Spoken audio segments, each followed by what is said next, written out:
अखण्डमण्डलाकारम्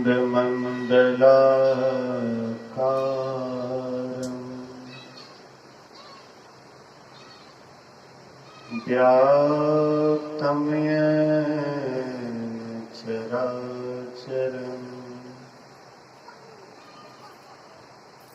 तत्पदं दर्शितम्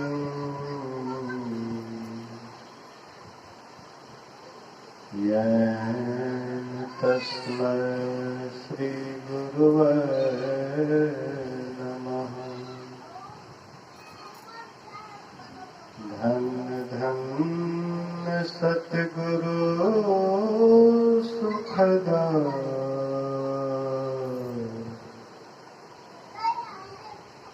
महिमा कही न जाए।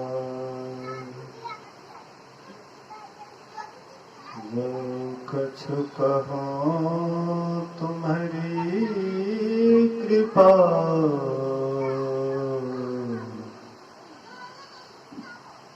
मोते कछु न बसाए।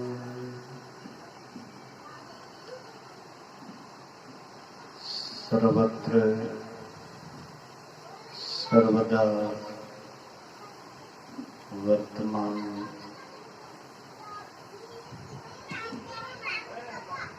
सद्गुरु महाराज जी के पावन चरणों में कोटि कोटि नमन। उपस्थित धर्मानुरागिणी सत्संगी बंधुओं, पूजनीया माताओं तथा भक्तिमती बहनों,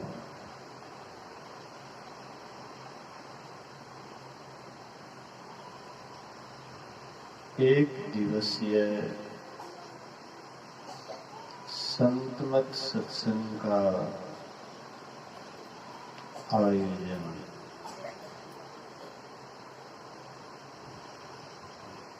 श्रद्धेय संतोष जी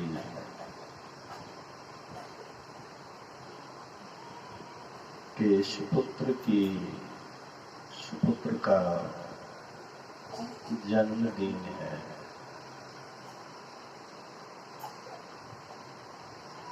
उसके अवसर पर संतमत सत्संग का आयोजन किया गया है।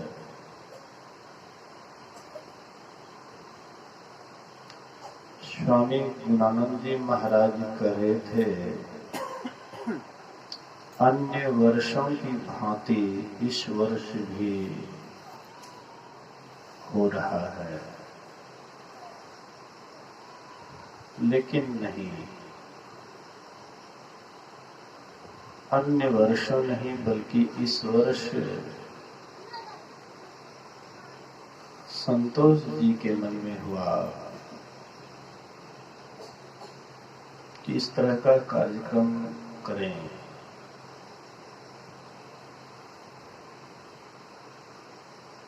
लोग जन्म को शुभ मानते हैं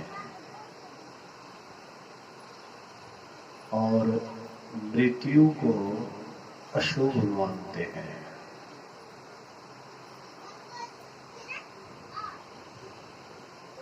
जन्मदिन लोग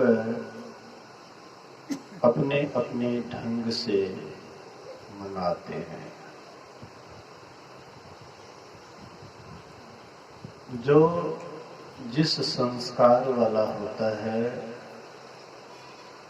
उस संस्कार के अनुसार जन्मदिन मनाते हैं।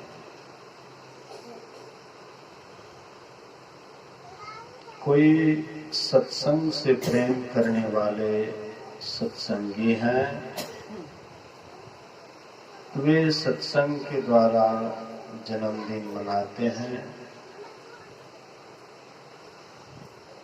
कोई ऐसे लोग होते हैं जो सत्संग के द्वारा भी जन्मदिन मनाते हैं और अंग्रेजों के द्वारा जो जन्मदिन मनाया जाता है वो भी मनाते हैं। और केवल कोई अंग्रेज के द्वारा ही जो जन्मदिन मनाया जाता है उस तरह का भी जन्मदिन मनाते हैं। 3 तरह से लोग जन्मदिन मनाते हैं। एक खाली सत्संग के द्वारा जन्मदिन मनाते हैं, दूसरे वे हैं कि सत्संग के द्वारा भी मनाते हैं और अंग्रेजों के द्वारा जो केक आदि के द्वारा मनाया जाता है वो भी मनाते हैं। और कोई ऐसे हैं आजकल स्टैंडर्ड जमाना आ गया है और हम आप सोचते हैं कि अंग्रेज जैसे रहते हैं, जैसे चलते हैं, जैसे खाते हैं, जैसे पीते हैं, जैसे जन्मदिन मनाते हैं, जैसे सारा उसका व्यवहार है उसी तरह से हम आप भी मनाएं। धीरे धीरे मैं देखता हूं कि लोग सत्संग के द्वारा उतना नहीं मनाया जाता है, क्योंकि जिनको सत्संग से ज्यादा लगाव है उनके मन में होता है कि सत्संग हम अपने दरवाजे पर कराएं, लेकिन उनके अंदर उतना इच्छा नहीं है कि हम जन्मदिन पर सत्संग ही करें। लेकिन जो संसारिक व्यक्ति हैं उनके मन में होता है मुझे बेटा हुआ है, उसके नाम पर जन्मदिन खूब पटाखा फोड़ें, बत्ती लगा करके मुंह से बुझावें, केक काटें। संसारिक व्यक्ति संसारिक का देखा देखी करता है और परमार्थिक व्यक्ति परमार्थ का देखा देखी करता है। साधु महापुरुषों का देखा देखी लोग आजकल कम करते हैं। साधु का देखा देखी क्यों कम करते हैं? और जो धनी व्यक्ति हैं, अभी पूरा विश्व में सबसे धनी अमेरिका है, तो इंग्लैंड अमेरिका का लोग जिस पर्सनैलिटी से रहते हैं, जैसे सुख सुविधा से रहते हैं, हम आपके मन में भी यही धारणा घर कर लिया है।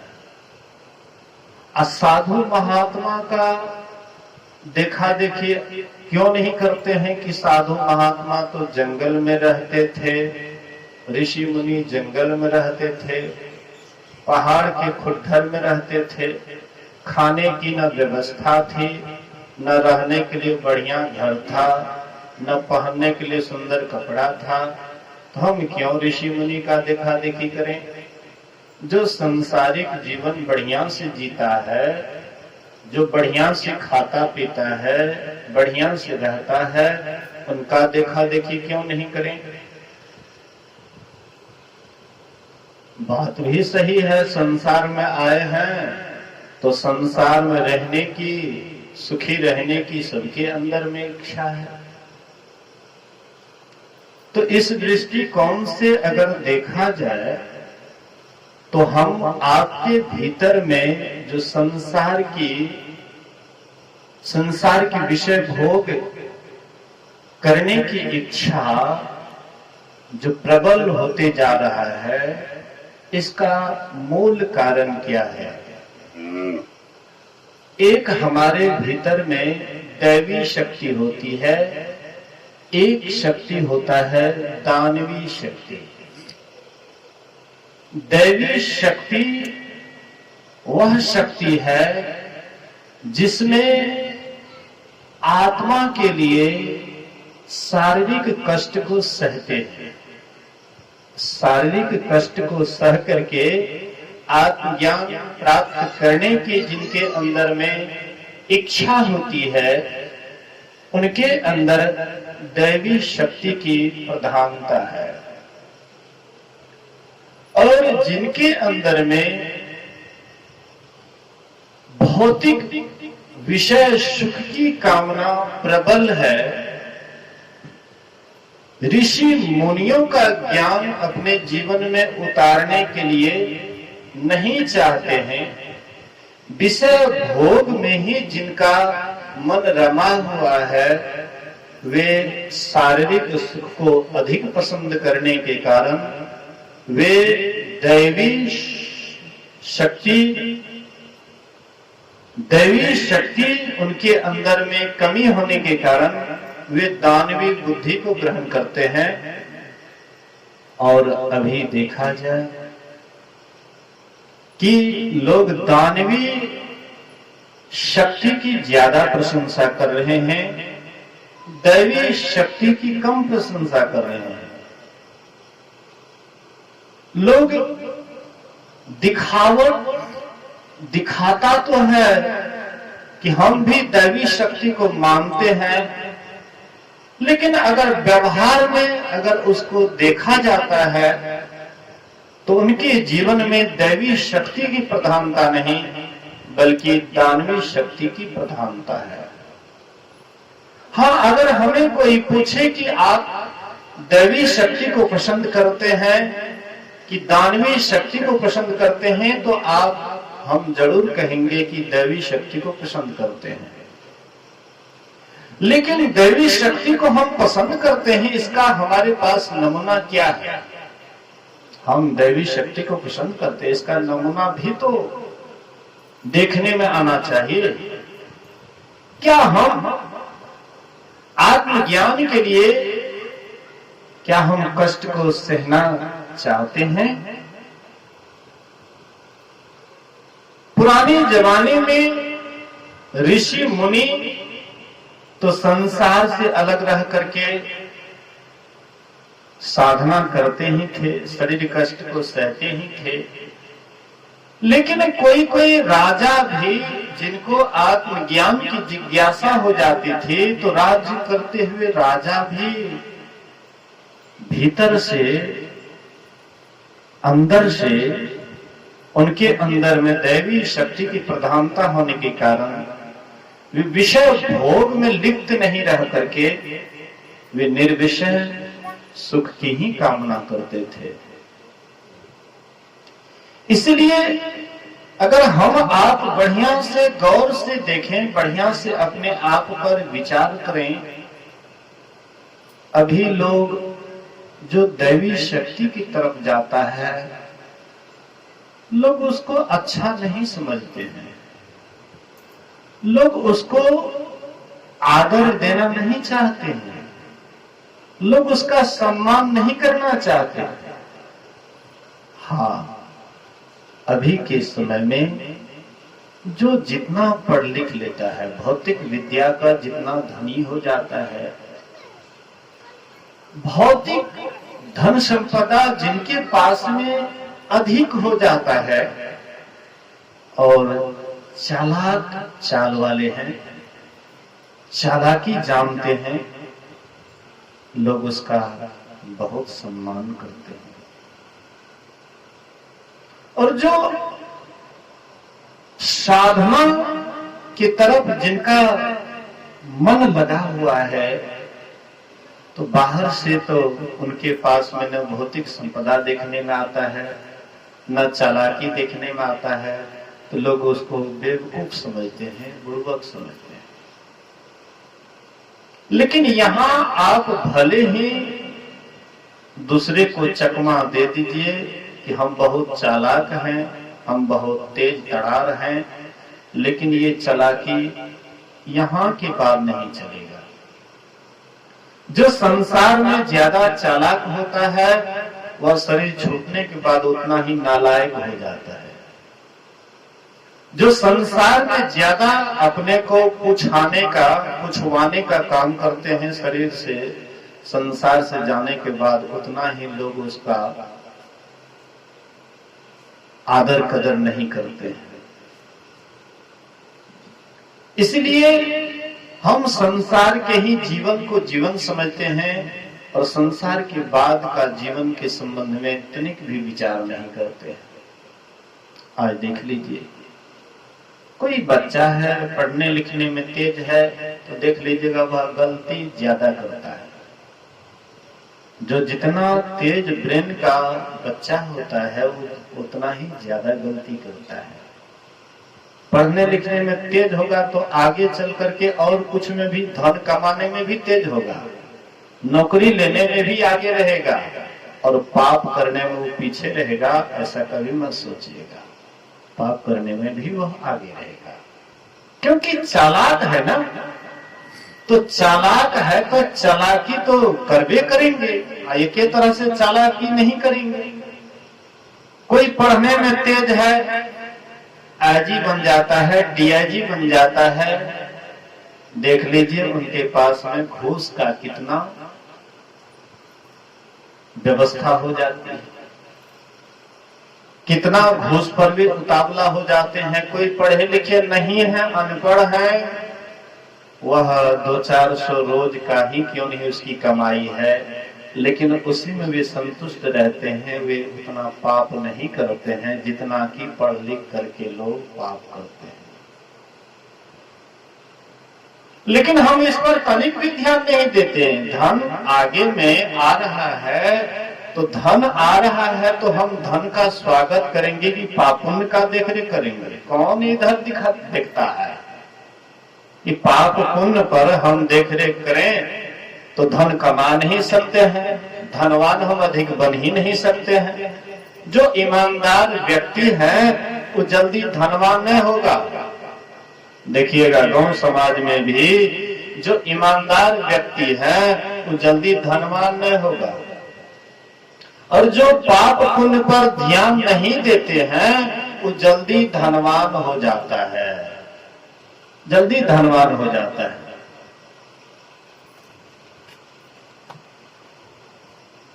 तो अभी आप चाहे ध्यान दीजिए अथवा नहीं दीजिए, लेकिन हर एक बात, हर एक कर्म का लेखा जोखा हो रहा है। जो जो कर्म हम कर रहे हैं अपने ही आप बंधाते जा रहे हैं। हम अपना बंधन अपने से निर्मित करते हैं और हम निर्बंध भी अपने ही कर्मों से होते हैं। हम अपने से ही आप बंधाते हैं। कोई व्यक्ति अगर अपने से रस्सी लेकर के और अपने को बांधने लगे, लोग क्या कहेंगे उनको? पंडित कहेंगे या मूर्ख कहेंगे? अपने ही हाथ को अपने से ही जो बांधने का कोशिश करते हैं, बांधते हैं, उनको हम आप मूर्ख कहेंगे या पंडित कहेंगे? पंडित से मतलब जाति से नहीं है।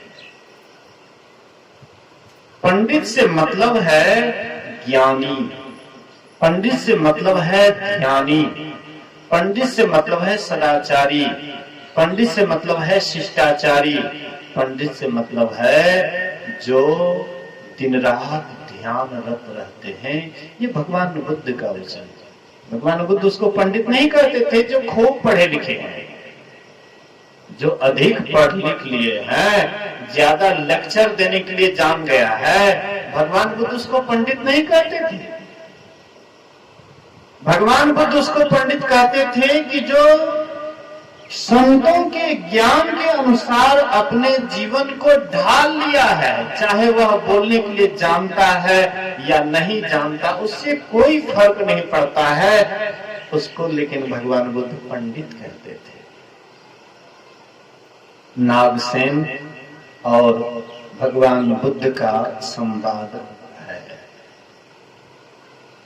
नागसेन एक अच्छे महात्मा थे, ब्राह्मण थे जाति का, और भगवान बुद्ध तो जानबे करते हैं कि वे क्षत्रिय थे। और दोनों का संवाद हुआ है, ज्ञानी आदमी थे नागसेन। भगवान बुद्ध और नागसेन का संवाद हुआ है।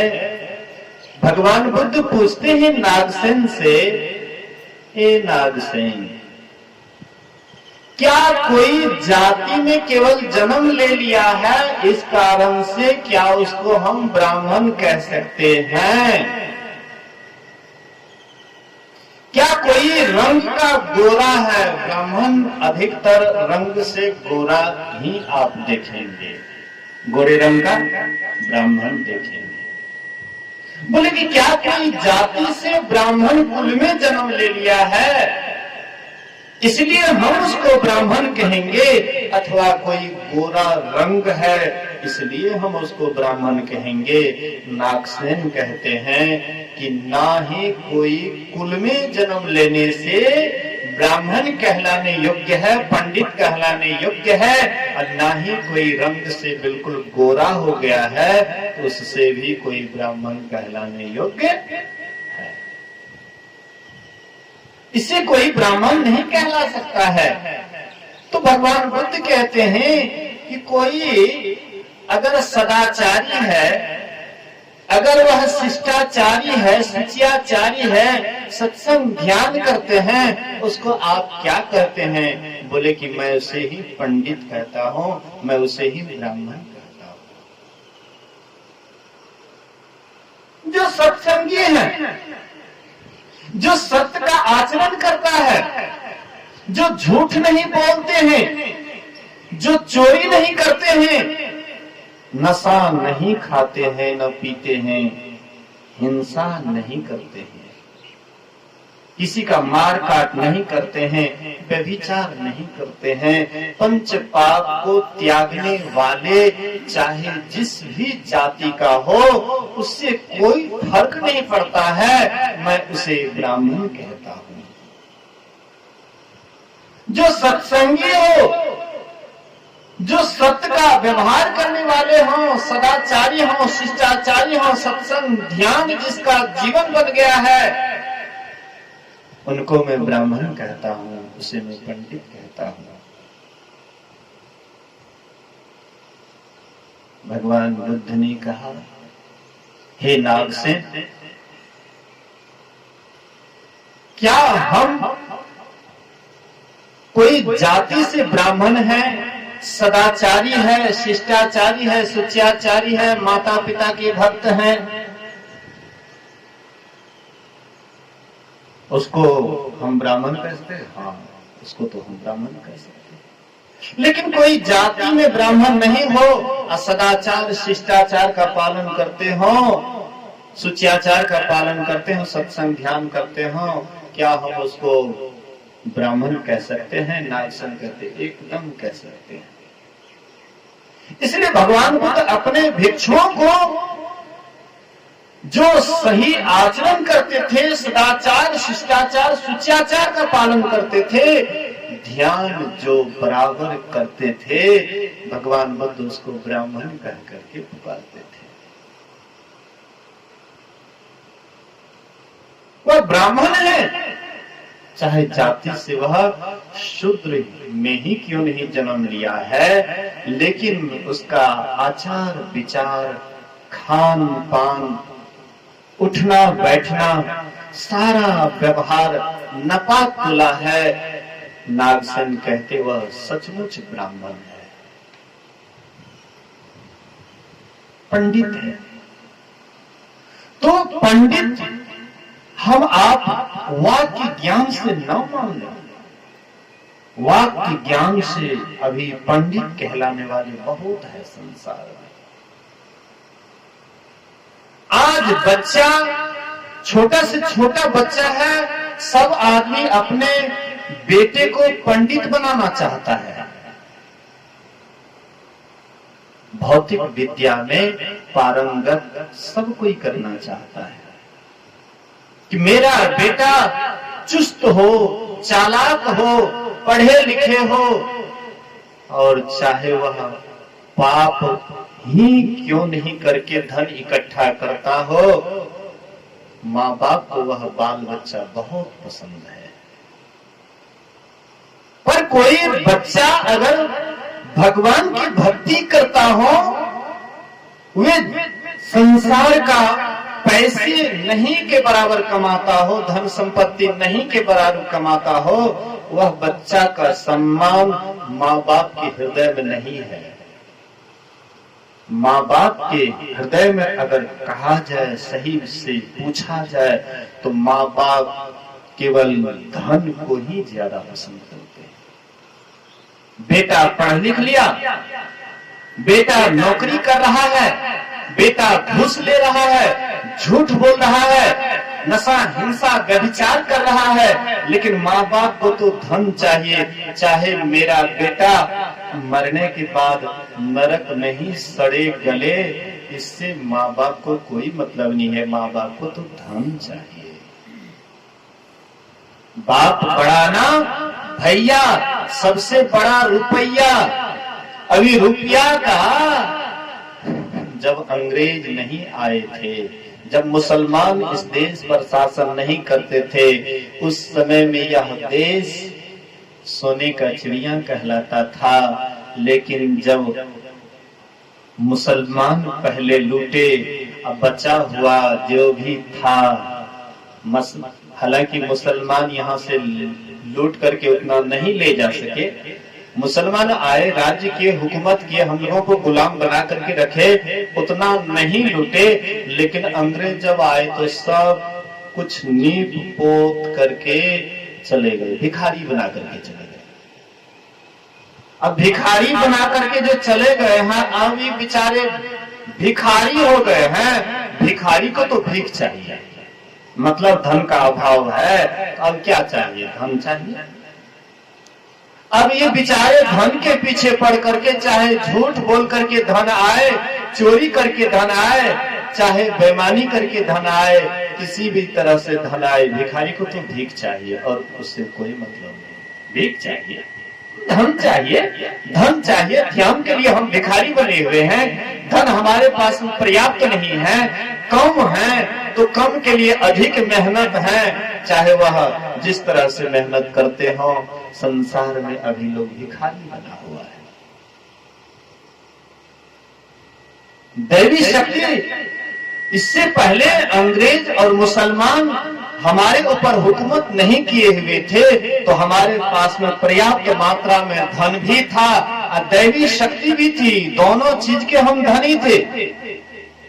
लेकिन जब मुसलमान और अंग्रेज आए, हमें खोखला कर दिए, और खोखला करने के बाद हम अब भिखारी बन गए हैं। कितना हो धन हो जाए, लेकिन हम तो करेंगे देखा देखी अंग्रेज का, हम तो देखा देखी करेंगे अमेरिकन वालों का। बड़े बड़े जब बिल्डिंग देखते हैं तो हमारे जीभ से पानी गिरने लग जाता है। देखो अंग्रेज के पास कितना सुंदर बिल्डिंग है, देखो अमेरिका वालों के पास में कितना सुंदर बिल्डिंग है, और हम कैसे फूस के झोपड़ी में रह रहे हैं। अब देखेंगे, अब देखते हैं तो इनके अंदर में वही कामना सवार हो जाती है। उनको दैवी शक्ति की तरफ कैसे बढ़ने देंगे आगे? इनके अंदर में दानवी बुद्धि आ जाती है, और दानवी बुद्धि के कारण बेचारे भगवान की भक्ति से विमुख हो जाता है। सत्संग ध्यान उनको अच्छा नहीं लगता है, और जहाँ भी सत्संग ध्यान होता है तो वहाँ पर वे जरूर निंदा की ही बात करते हैं। ये लोग फोकट वाले आदमी हैं, ये लोग बेकामी है, इन लोगों को कोई काम धाम नहीं है, इसलिए देखो बैठ करके टाइम पास कर रहे हैं, समय बर्बाद कर रहे हैं। लेकिन यही भारत पहले था, यही भारत पहले था जिस भारत में लोग सत्संग ध्यान करते थे, लोग प्रशंसा करते थे, भक्तों की प्रशंसा करते थे, जो खूब सत्संग ध्यान करते थे उनकी लोग प्रशंसा करते थे।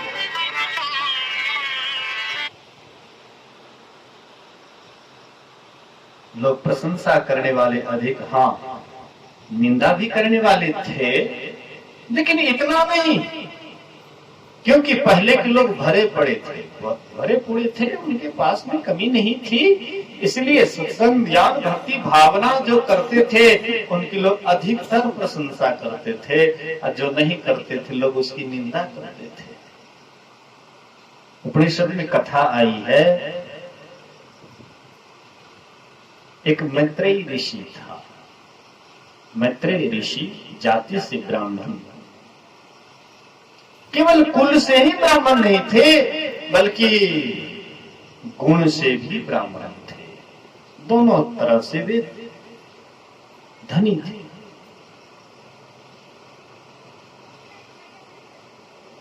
तो वे शुरुआत में लोग पूजा पाठ करते हैं, जब भक्ति भावना की जागृति होती तो पहले पूजे पाठ से होता है, नहीं होता है। शुरुआत में हम लोग सत्संगी नहीं थे, लेकिन जिनके अंदर में दैवी शक्ति होती है, दैवी शक्ति की प्रधानता होती है, वो उस समय में भी भक्ति भावना में चाहे नहीं जानते हैं, अच्छा मार्गदर्शक नहीं मिलते हैं, जो जानते हैं लेकिन वो निष्कपट भाव से उसमें खूब बढ़िया करते हैं। पूजा करते हैं तो बढ़िया से करते हैं, व्रत करते हैं, उपवास करते हैं, जहां जहां भगवान की बातें होती है वहां वहां वे जाते हैं, अपना समय वहां पर ज्यादा देते हैं, जहां पर फालतू बात होता है वहां से वे दूर रहते हैं। जिनके अंदर में पहले जन्म का संस्कार भक्ति भावना की है, वे अच्छे जगह को पहले से ही पसंद करते हैं, और धीरे धीरे जब उनका संस्कार और प्रबल हो जाता है, मार्गदर्शक मिल जाता है, तो देखिएगा वो पूजा पाठ धीरे धीरे छोड़ देते हैं, ज्यादातर उसका ध्यान भजन नहीं, अंतर्मुखी जीवन में ही उनका जीवन अधिकतर बिकने लग जाता है। तो लोग उसको कहने लग जाते हैं, पूजा पाठ नहीं करते हैं तो कौन सत्संगी है, ये कौन महात्मा है, फूल तोड़ करके नहीं चढ़ाते गुरु महाराज के ऊपर, ये कौन महात्मा है, ये कौन पंथ है, ये कौन संप्रदाय है। भगवान बुद्ध के जितने भी भिक्षु लोग थे, बाहरी पूजा भगवान बुद्ध उसको उसकी प्रशंसा नहीं करते थे। भगवान बुद्ध एक बार बोले कि मैं 4 महीने के बाद परिनिर्वाण को पालूंगा, परिनिवृत्त हो जाऊंगा, यह शरीर को छोड़ दूंगा। भगवान बुद्ध एक बार बोले कि मैं 4 महीने के बाद परिनिवृत्त हो जाऊंगा, अर्थात ये शरीर को छोड़ दूंगा। एक धम्मा नाम के भिक्षु, वे एकांत में रहने लगे, किसी से बातचीत नहीं करते थे, एकांत में रहते थे, ध्यान भजन पूरा दिन रात करते रहते थे। कोई कुछ पूछते थे उसका भी जल्दी जवाब नहीं देते थे, ज्यादातर मौन में ही उसका जीवन जाता था। बहुत कोई जिद किए तो एक आध शब्द बोल करके उनको वहां से अपना पिंड छुड़ा लेते, और एकदम ध्यान भजन में उनका जीवन बीत रहा था। भिक्षुओं ने शिकायत किया भगवान बुद्ध से कि भगवान, ये जो भिक्षु है ये तो किसी से बोलता नहीं है, किसी से बात भी नहीं करता है, हर हमेशा अकेले रहता है। भगवान उस धम्मा नाम के भिक्षु को बुलाए और बोले, भिक्षु क्यों तुम किसी से बात नहीं करते हो, क्यों नहीं किसी से तुम बोलते चाहते हो, क्या कारण है।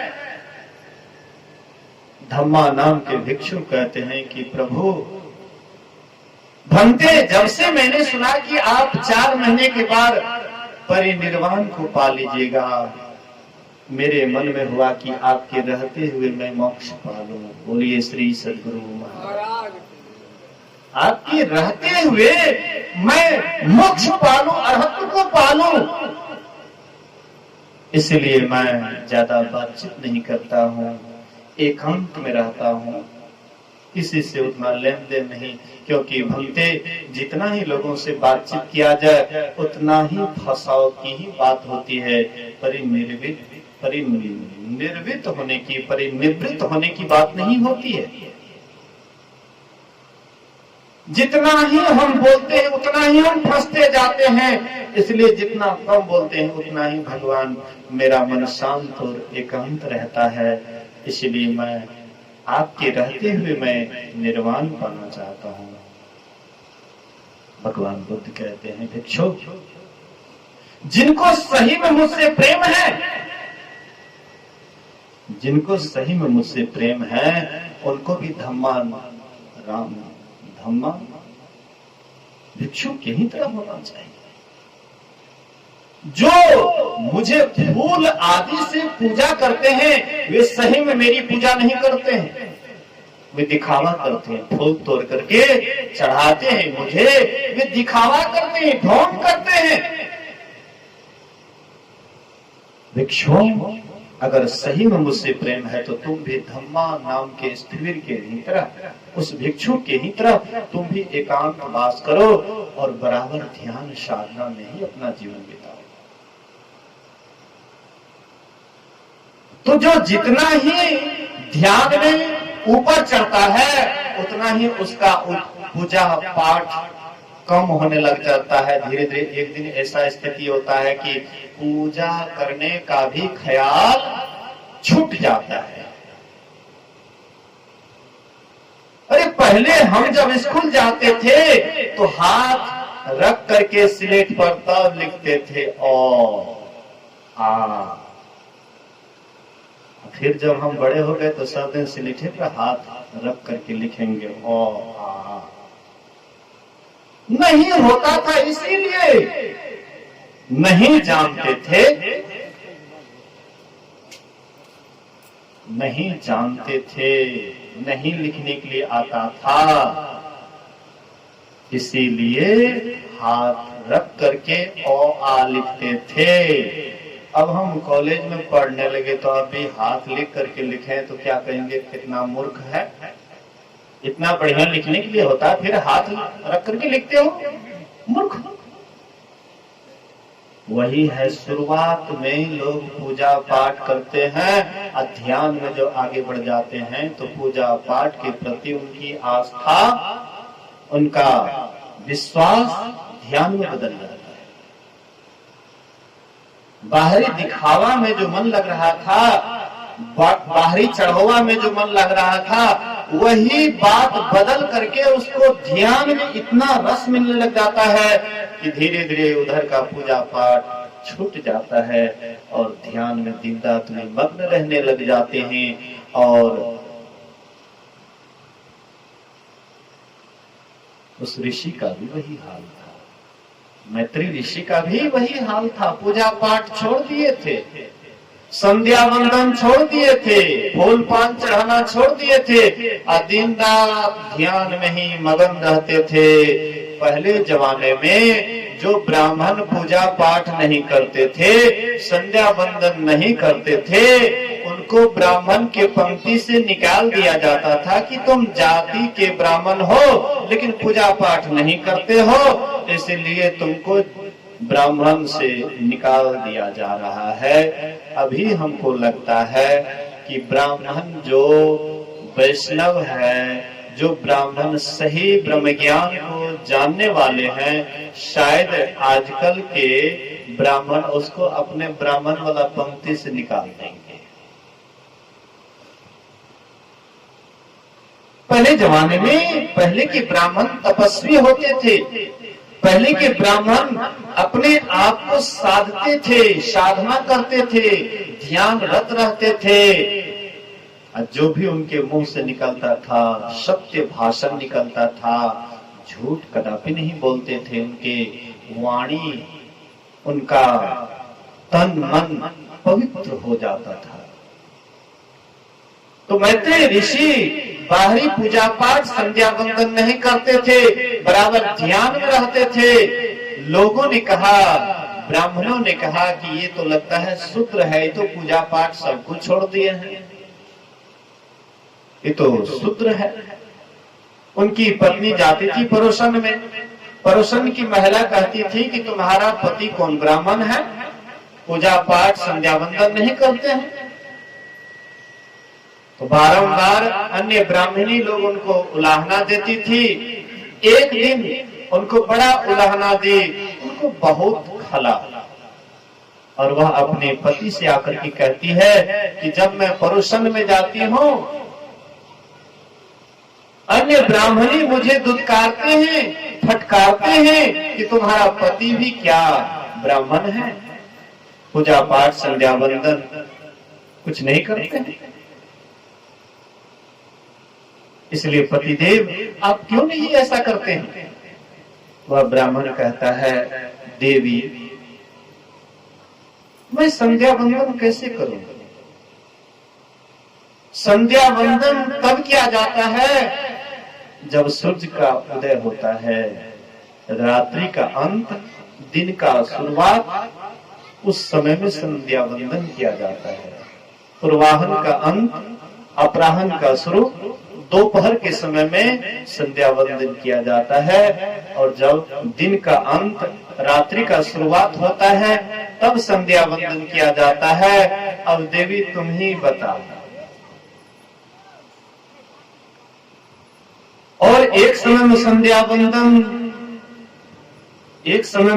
वंदन उस समय में नहीं किया जाता जब कोई छूतका हो जाता है, छुआछूत हो जाता है। तो मेरे यहाँ भी एक नहीं दो छूतका हो गया है, इसलिए मैं संध्या वंदन नहीं करता हूँ। बोले कि मेरे यहाँ वह भी छूतका? बोले कि हाँ। मोह रूपी माता मेरी मर गई, बोधमय पुत्र का जन्म हुआ, ये दो छूतका हो गया है। अब तुम ही बता देवी, मैं संध्या कैसे करूं? और सूर्य का जब उदय होता है, अस्त होता है, तब लोग संध्या वंदन करते हैं। और मेरे हृदय रूपी आकाश में बराबर सूर्य उगा ही रहता है। अब तुम ही बता देवी, मैं संध्या कैसे करूं? वह जो उदय लिया है कभी अस्त होने का नाम ही नहीं दे रहा है, हर हमेशा उदय ही रहता है। अब तू ही बता देवी, मैं संध्या कैसे करूं?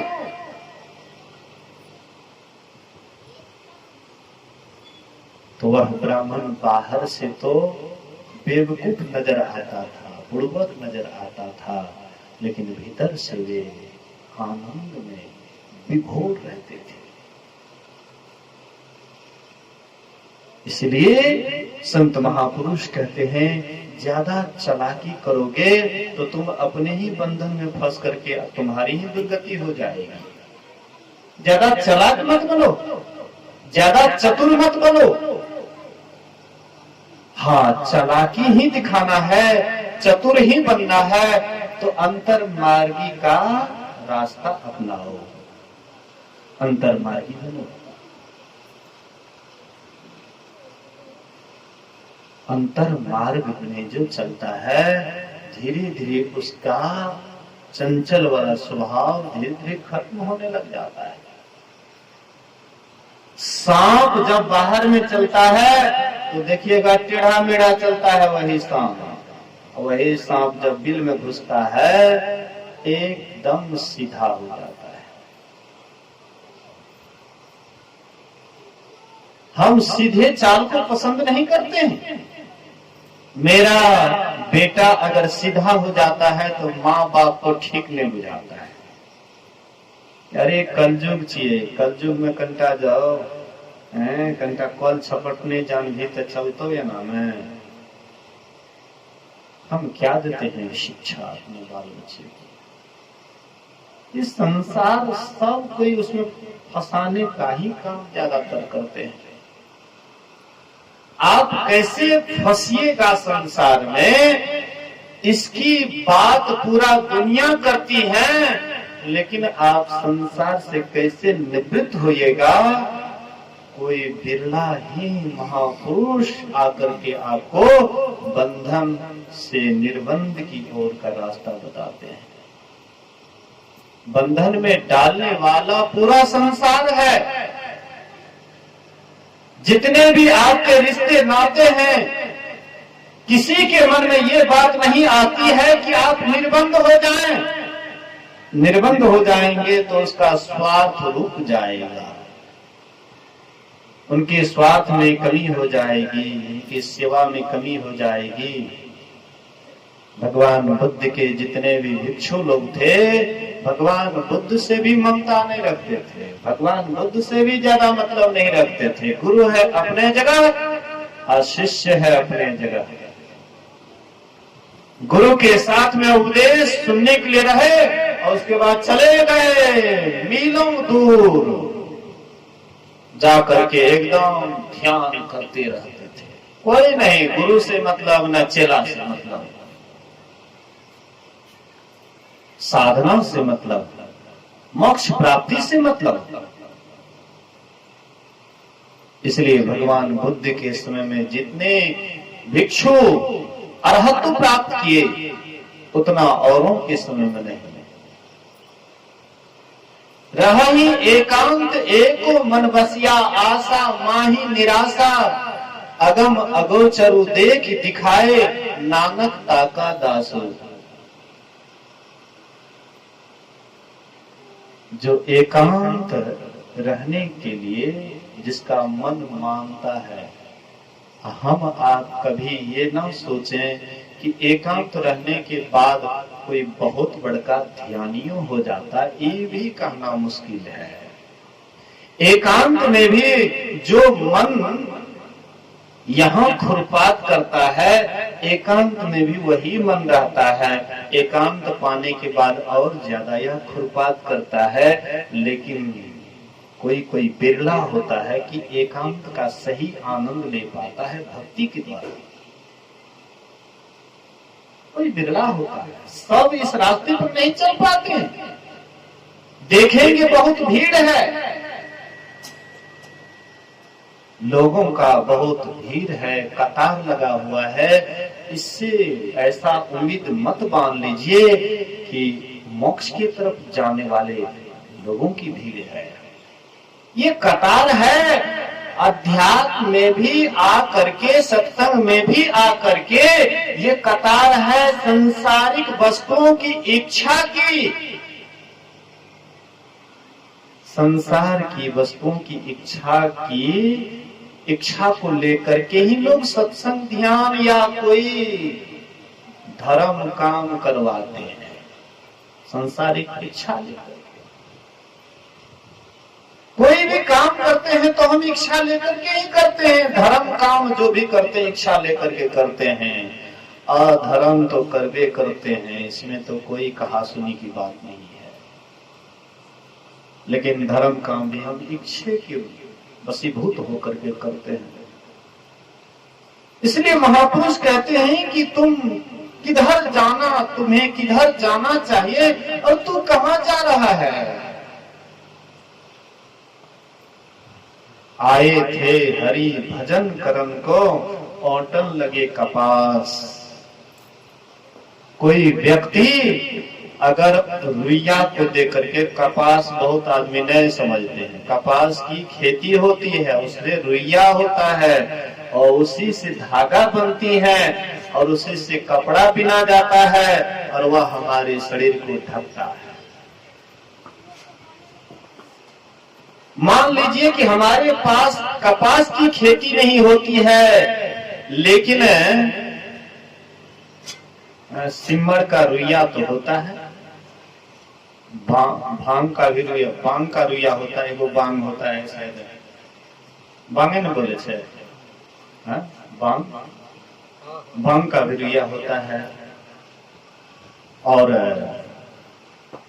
सिमर वृक्ष में भी रुइया होता है। एक रुइया अथी में होता है जो रोड साइड में जो होता है, आग का भी रुइया होता है। अब कोई व्यक्ति हो और रुइया को आग पर चढ़ा दे, पानी डाल दे और खूब आंच दे रुइया को अधन दे करके, जैसे चावल हम डालते हैं उसी तरह से कोई रुइये को उसमें डाल दे और खूब आंच लगाए, खूब खुलाए, हैं? तो उसको हम बुधियार कहेंगे कि बेवकूफ कहेंगे, हैं? जो रुइया दे करके खूब औंटे उसको हम क्या कहेंगे? बुद्धिमान आदमी, पंडित, ब्राह्मण। सीधी बात है कि हम उसको जरूर बेवकूफ कहेंगे, जरूर बुड़बक कहेंगे। हम आप भी वही बुड़बकों में से एक है। हम आप भी आए थे परमात्मा के यहां से। परमात्मा एक लीला कर दिए, खेल, परमात्मा खेल खेल रहे हैं और हम लोग हकीकत एकदम करने लग जाते हैं। उधर वो खेल खेलते हैं, बच्चा से खेल खेलता है, उसमें वो पूरे हकीकत समझने लगते हैं। बच्चे लोग गुड़बा गुड़िया बनाते हैं, बच्चे लोग बालू वगैरह इकट्ठा करके दाल भात सब्जी ये सब करते हैं। तो बच्चे के मन में क्या होता है कि हम हकीकत कर रहे हैं। अरे बच्चे भी सोचता है कि हम खेल खेलते हैं। बच्चा खेल खेलता है, उससे वे समझ में आता है, उनके मन में होता है कि ये तो हम झूठे खेलते हैं। अब मुंह में नहीं डालता है, बगल के नीचे में गिराता है। बच्चा भी खेल को खेल समझता है और खेल समझने के ही कारण हकीकत में नहीं फंसता है। जैसे बच्चा खेल खेलता है वैसे परमात्मा भी लीला कर दिए, खेल कर दिए कि चलो बना दो संसार को, भेद दो अपने अंश को, भेद दिए परमात्मा अपने अंश को, खेल रचा दिए, संसार बना दिए। हम आ गए यहाँ पर खेल खेलने के लिए, यहीं पर आकर के चिपक गए। बेटा में, बेटी में, धन में, दौलत में, पति में, पत्नी में ऐसे चिपक गए कि शायद अब हटाने से शायद आपका प्राण उड़ जाएगा।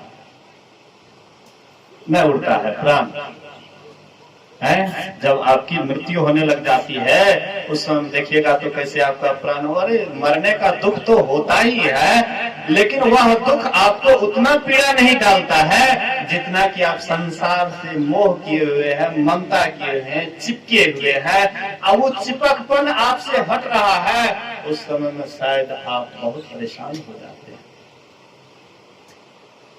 कर्ण जब जन्म लिए थे तो कवच कुंडल लेकर के जन्म लिए थे। सूर्य का अंश कर्ण,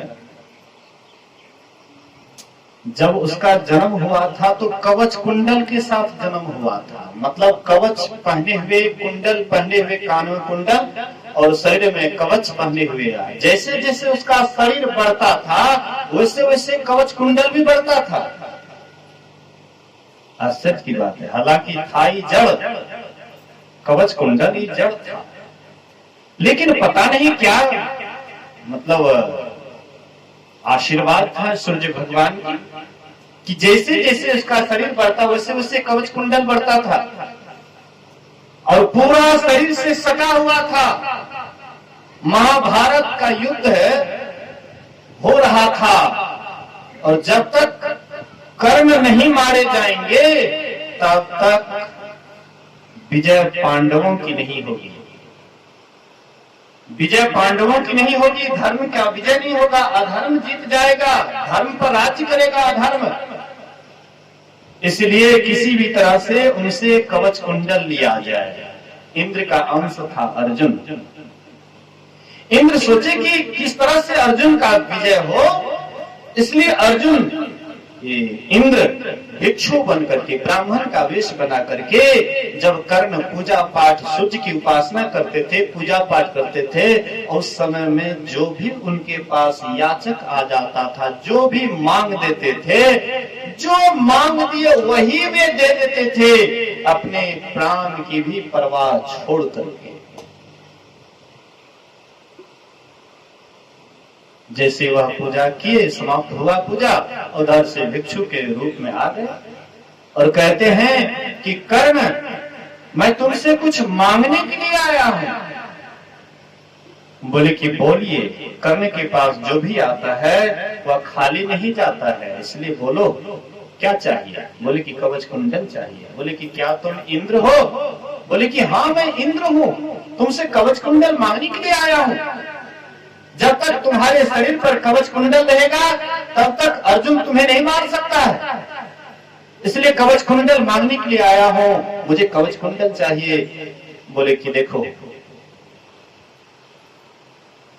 कवच कुंडल मांगने के लिए आए हो, मेरे पास जो भी आता है खाली नहीं जाता है, मैं तुम्हें कवच कुंडल दे रहा हूं।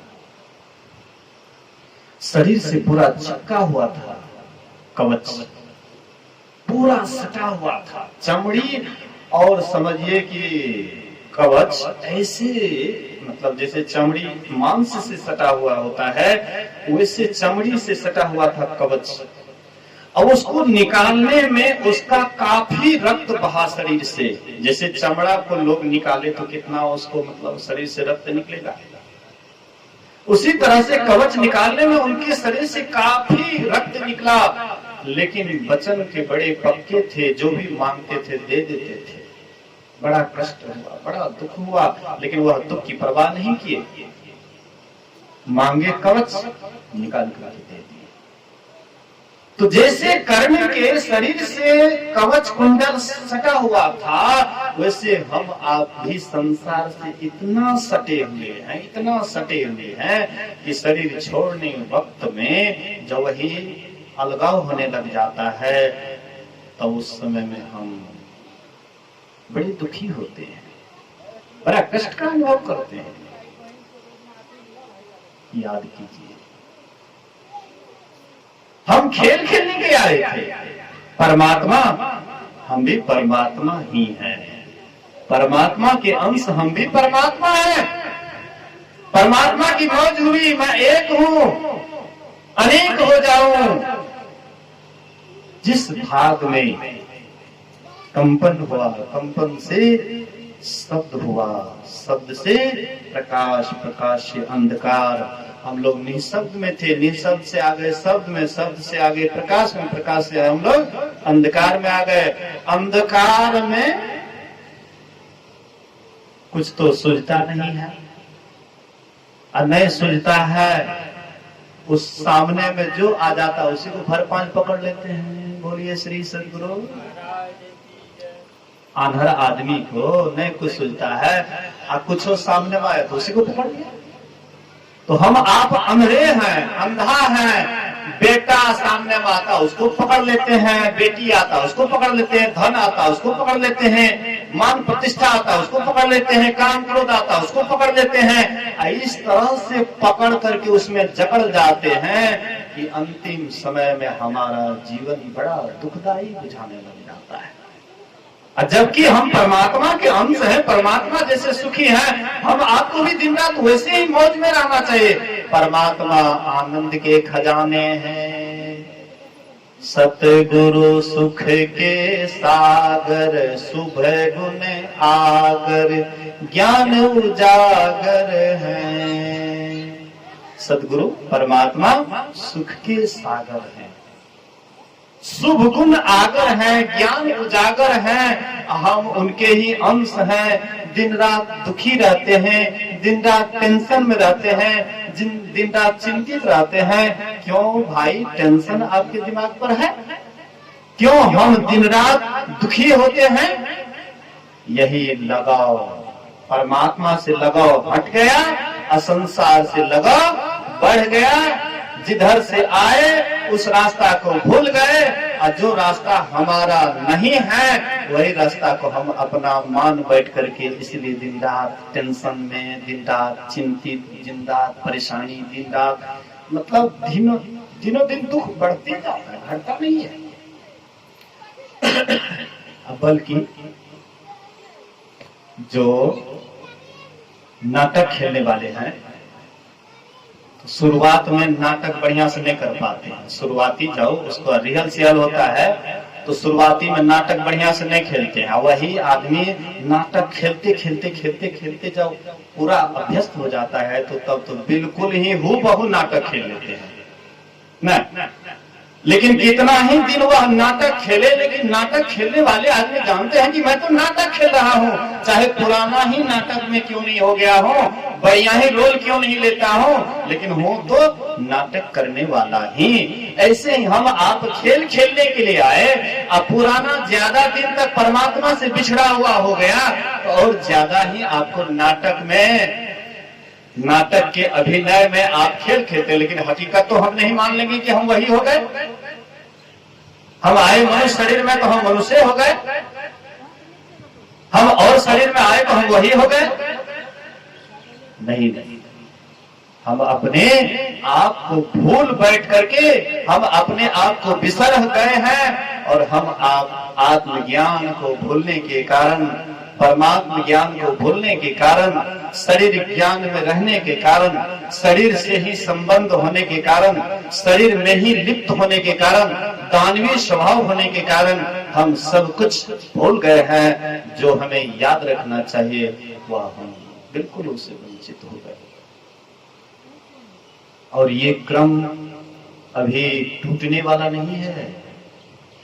ये मत सोचिएगा कि यह क्रम शरीर छूटने के बाद टूट जाएंगे, ये बंधन समाप्त हो जाएंगे, ये कभी मत सोचिएगा। हाँ, बंधन को आपने इसी जन्म में अगर ढीला कर दिया या बंधन को जला दिया तब तो हो गए आप न्यारो न्यार। हाँ, नहीं उस बंधन और जकड़ते गए और बंधन मजबूत होते गया, तब तो आप अपने ही बंधन से आपकी दुर्गति हो जाएगी, कोई बचाने वाला नहीं है। अब आप सोचते हैं कि आपको गुरु महाराज बचा लेंगे। गुरु महाराज जो कहते हैं वो तो आप हम करवे नहीं करेंगे, तो गुरु महाराज कैसे बचा लेंगे। गुरु महाराज कहते इधर आओ, हम गुरु महाराज की तरफ पीठ किए हुए हम जा रहे हैं उधर। गुरु महाराज कहते मैं यहाँ खड़ा हूं और आप जा रहे हैं उधर। अरे बेटा है नहीं आवा, है नहीं आवा, बेटा का बोलबे छै, बेटा बोले माते जा रहा है तो माय बाप से दूर जा रहा है, जता होने जेते उतना माय बाप से दूर है। वैसे ही परमात्मा हमें इधर बुला नहीं कि इधर आ, मैं तुम्हारे पास हूं, तू कहां जा रहा है खोजने के लिए। तेरे पास ही हजूर है और तू चढ़त खजूर है। तेरे पास नहीं हजूर है और तू खजूर पर चढ़ने का परेशानी झूठे बोल ले रहा है, झूठे तू खजूर पर चढ़ रहा है। क्या मिलेगा? कुछ नहीं। अंत में खजूर पर से गिरोगे, हाथ पैर तोड़वा लोगे। इसलिए महापुरुष कहते हैं ये बंधन से ऊपर उठिए, ये संसार को खेल समझिए, इसको हकीकत मत समझने लग जाइए। बेटा है या बेटी है या कुछ भी है, उसमें एकदम फंस मत जाइए, रहिए उसमें। उससे बाहर कहां जाइएगा? कहीं भी जाइएगा तो कहीं न कहीं संसार में ही रहना पड़ेगा, शरीर में ही रहना पड़ेगा, लेकिन उसी में जहां आप हैं उसी को अगर आप झूठा समझ करके रह रहे हैं, सच्चा मत मान लीजिए। मेरी पत्नी है तो सही में सच्ची है, सच्ची है तो आपके साथ जाना चाहिए, फिर आप आ रहे हैं तो आपके साथ आना चाहिए। किनके किनके साथ में जाता है? किनकी पत्नी गई साथ में, किसके पति गए साथ में, किसका बेटा गया साथ में, किसका बेटी साथ में गए। किसी के साथ में कोई जाता है, अकेले आए थे, जाना है आपको अकेले, बीच में है झंझट। इस झंझट को आप लीला मान लीजिए। परमात्मा जैसे पूरा दुनिया को बना दिए, लेकिन हम दुनिया को खेल कर रहे हैं, वो एकदम खेला देख रहे हैं, खेला रचा दिए। हाँ, ड्रामा रचा दिए, ड्रामा करने वाले ड्रामा कर रहे हैं, अब परमात्मा टुकुर टुकुर देख रहे हैं। वाह, बहुत बढ़िया ड्रामा करता है, ड्रामा करता है। लेकिन ड्रामा करते करते अरे तू क्या बन गया? जो ड्रामा कर रहा था वही तो हो गया। अरे रे रे रे रे रे, तो हम आप खेल के लायक है, हकीकत ना समझे। इसलिए महापुरुष कहते हैं कि ये खेल तब समझ में आएगा कि सही में ये झूठा है जब हम साधना करेंगे, ध्यान करेंगे। ध्यान में प्रत्यक्ष मिलता है। इधर जो भी मिलता है तो सब बिछुड़ने वाला है, सब छूटने वाला है। ध्यान में जो मिलता है वो प्रत्यक्ष मिलता है, वो आपसे बिछुड़ता नहीं है। ध्यान में जो ज्ञान मिल गया, शरीर छूटने के बाद वह ज्ञान आपका कभी मिटने वाला नहीं है। इधर शरीर से कुछ भी मिलता है तो उसका बिछुड़न होता है। संसार से जो भी आपसे कुछ भी मिला तो वह बिछुड़ेगा, लेकिन ज्ञान, आत्मज्ञान अगर आपके भीतर में जो मिल गया है वो कभी आपसे बिछुड़ने वाला नहीं है, सदा एक रस रहने वाला है।